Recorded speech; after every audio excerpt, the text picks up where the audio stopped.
صح معها شرفنا معها وحلو فعننا معها سيديت سنو عدي تقانا سعموشة يا مدام تدحدو ذا الوجرة برواقة أنا كشرنا نوض بان هيسنا عركي بان نوداي جيلي بان نودالي أنت أنا كوكنا عنا صح معها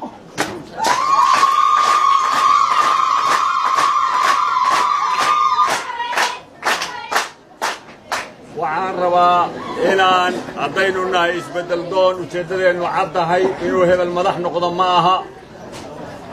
وعاشرفنا مرشحينتو إلى مديسيهين وهرتنا فرديان وشددنا وحاوية إن أي إسبدل كهور سيران إنه إسقوة الدول إذن كان وحنا دين دردار بين أنا إسقوط بناتان كلها برلمان كعصب إنه إسقوط بناضو إنه جماعة هايستو وجونك هي الشيكلة هي حاجة لقبل الله بساعدنا وحاليد حصانت هلو وحرو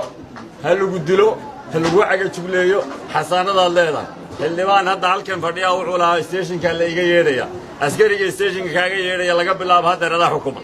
هذا شرعي يا خان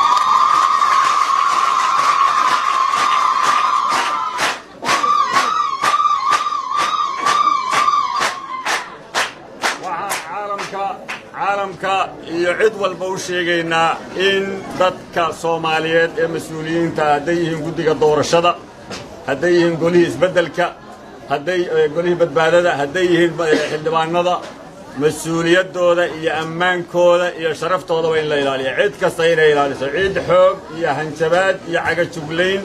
iyo tahdiid cid wax kaga qaadaysa ma jirto cid xoog iyo qori iyo maxaan ku dhahdaa digdig dalku haysanaysaana ma jirto dalkan waa la wada leeyahay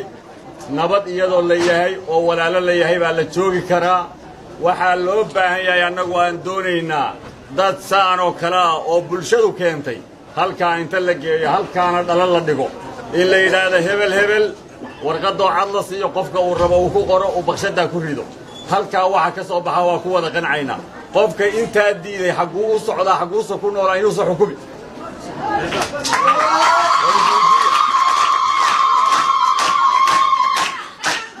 sadeexii mid baan ka qaadanayaa anagu ma doonayno waxaan doonaynaa halkii kursi hal qof sida hadda dhacday oo kale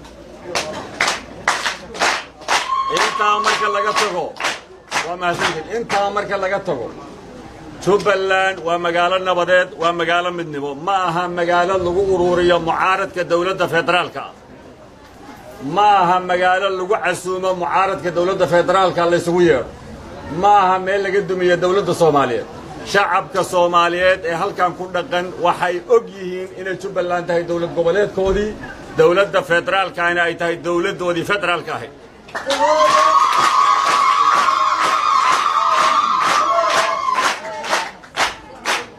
intii kharibnayd cir iyo dhul iyo bad iyo kalluun iyo macdan bay iibsatay in lagu soo casuumo Kismaayo oo la yiraahdo kaaleyna la dumiyo dawladda federaalka shacabka reer Jubbaland ma yeeli doonaan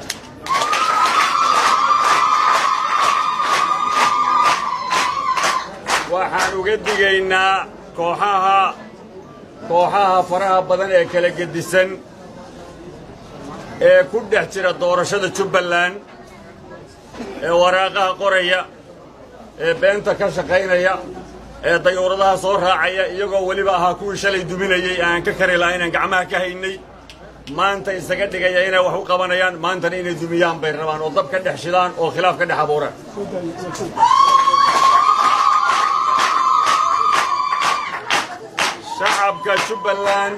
shacabka Jubbaland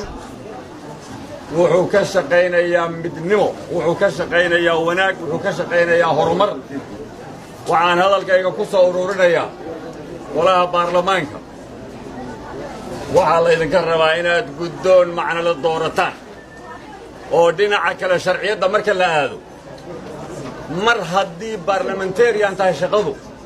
baarlamaan guddi shacbi ma maamulo saaxiibkay Axmed Aabi iyo tiinkiisu sharciga way yaqaanaan mar haddii baarlamaankii la soo xulay oo qofkii ugu da'weynaa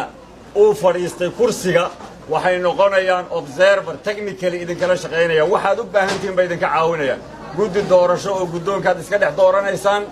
kuwaasaa guddoonka maamuli doona markaas kadibna kuwaas ama kuwa kaleod beddesheen baa madaxweynaha maamuli doona shuruudaha madaxweynaha laydinka rabaa habraaca laydinka rabaa timetableka laydinka rabaa idinkoo wakhtiga ilaalinaya waxaan rabaa inaan hoosta ka xariiqo maamulkeennii hadda wakhtigiisu dhammaanayey maanta bishu waa imisa berritay kaga eg tahay oo 18 ogosta wixii ka dambeeya 15 ogost ah 15 ogost ah ayay kaga eg tahay maamulkeennii hore ee sii jiray wakhtigiisii intaa wixii ka dambeeya waxay ahaanayaan caretaker waxa la yidhaahdo haddaba waa caretaker macnaheedu waxa weeye waa sii hayayaal taa macnaheedu waxay tahay cid kasta kursiga ay fadhido waxay sugaysaa qofkii ka beddeli lahaa kuraasta caalamku inay cidla noqdaan lama ogola qofku marka xataa lagaa helo kursiga waad sii fadhiyaysaa markaad ka kacdo waa in qofkii kala fadhiisto waa caretaker waxa loo yaqaana ama sii hayayaal laakiin wakhtigii wuu ka dhammaaday mandatekii ay haysteen wuu ka dhammaanayaa berrituu kaga egyahay madaxweynaha baarlamaanka mar horuu ka dhammaaday golaha wasiiraduna inta wasiirada kale loo soo dhisaya waa joogayaan sharciyan laakiin waxaan rabaa inaan idiin sheego in shuruucda iyo sistamka dalka haddii la diiday beeshii caalamka oo la diiday dawladdii federaalka ahayd oo la diiday hay-adihii kale ee caalamiga ama igad ha noqoto ama african union ha noqoto oo shacabkii soomaaliyeed ee reer jubbaland la diiday oo odayaashii dhaqanka la diiday oo murashaxiintii la diiday oo dadkii maxaanku idhahdaa bulshada ah la diiday xaggee loo socdaa bal weydiiya xaggee u socdaa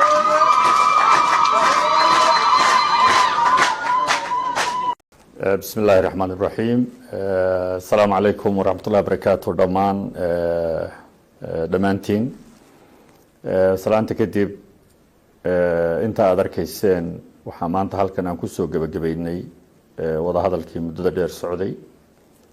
qodobadana waa qodobadii laydin akhriyey annagu haddaanu ahayn mas-uuliyiintii golaha isbedel doonka runtii howl dheerna soo galay waxaa noo muuqatay xaaladan adag iyo wakhtigan adag iyo xaaladan lagu jiro inay u baahan tahay in wax laga bedelo taasoo aan la tashi badan la sameynay dadkii mudnaa in lala sameeyo intaa kadib dadka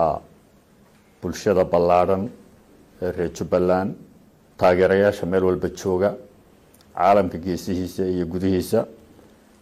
waxaan rabnaa inaan u sheegno inay lagama maarmaan noqotay in khilaafkaas lasoo afjaro qodobada aada maqasheen lagu heshiiyo dadku waxaa laga yaabaa inay geesinimada iyo howlkarnimada u yaqaanaan inuu dagaal lagu jiro laakiin in nabad la qaato la tanaasulo laftirkeedu waxay ka mid tahay go-aan qaadashada iyo mas-uuliyadda sidaasi darteed annagu waxaanu qaadanay go-aanka ah annagoo matalayna wakiilka ah bulshada ballaadhan ee reer jubbaland isbedel doonka ah iyo taageerayaasha faraha badan ee meelo badan kala jooga in khilaafkaasi uu dhammaado jubbaland mid ah wada shaqaynaysa higsanaysa in ay ka gudubto arrimaha badan ee horyaalla in ay aanu qeyb ka ahaano horseed ka ahaano madaxweyne axmed maxamed islaanna uu sidaa ku hogaamiyo muddada u hadhay taasoo macnaheedu yahay in gacmaha la yswada qabsado loona gudbo howlaha ballaadhan ayna horyaalla waxaan ka codsanaynaa taageerayaasha meel kastoo ay joogaan gudaha iyo dibadda inay barnaamijkan taageeraan horena way u taageereen meelaha ay ka eegayaan dhaliilaha ay ka eegayaan dulduleelada ay ka eegayaan inay iska daayaan ka eegaan dhinacyo kale u fakeraan sidaasi ka duwan isla mar ahaantaana nala qaataan oo ay garab istaagaan hawshaas